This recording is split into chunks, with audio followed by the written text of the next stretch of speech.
Salve pessoal, vamos à prova da FUVEST 2026, então a prova de Química.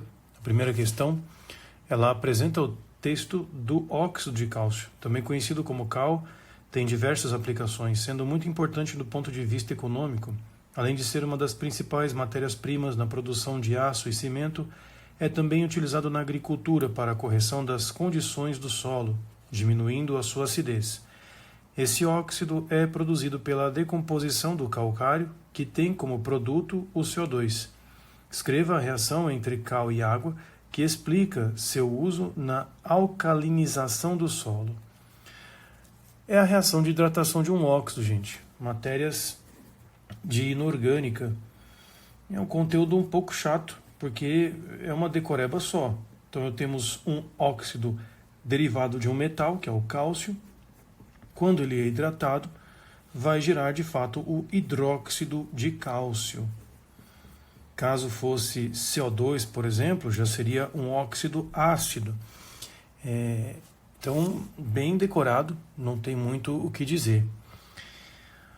Letra B. A produção do óxido de cálcio pode gerar impacto ambiental devido à liberação de CO2 durante a sua produção, contribuindo para o aumento do efeito estufa.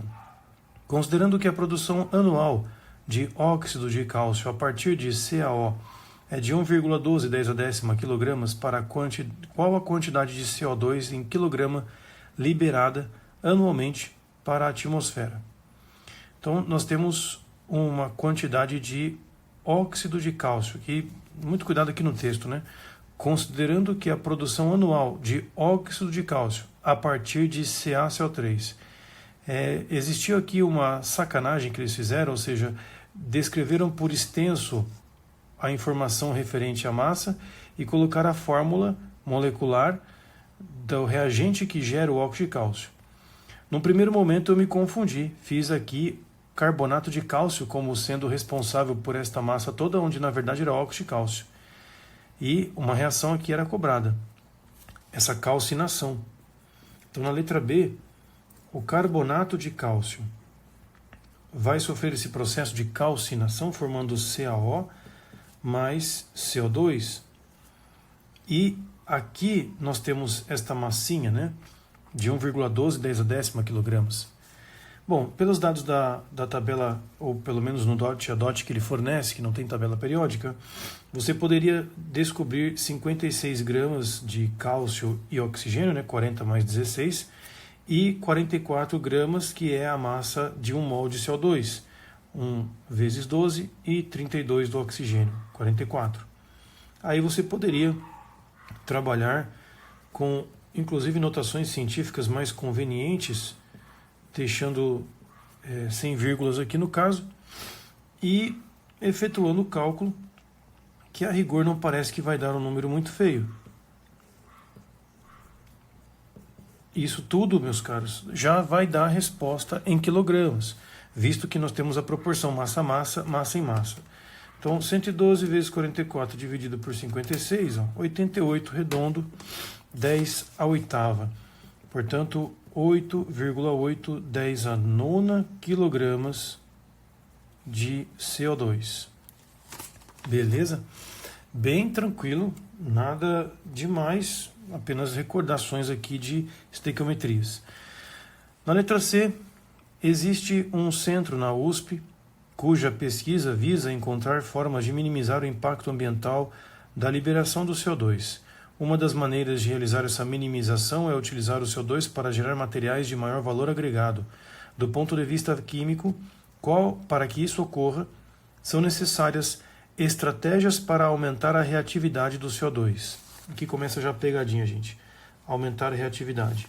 Cite 2 fatores experimentais que tornem mais efetivos os processos envolvendo moléculas pouco reativas. Processos envolvendo moléculas pouco reativas é um processo lento, correto? E eu preciso aumentar a reatividade, aumentar a velocidade. Esse vocabulário, gente, reatividade, é uma coisa nova. A química vem sofrendo algumas alterações. Então, ao invés de velocidade, que pode criar confusões, pois na física a velocidade tende a um comportamento vetorial.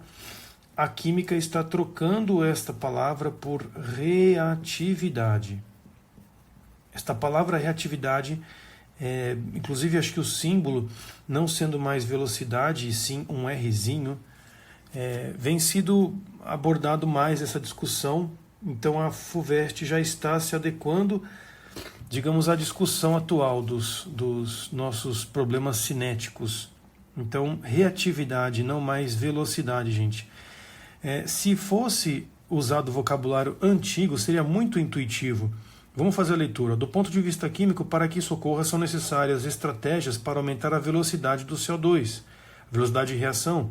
Cite 2 fatores experimentais que tornem mais efetivos os processos envolvendo as moléculas mais lentas, né, digamos assim.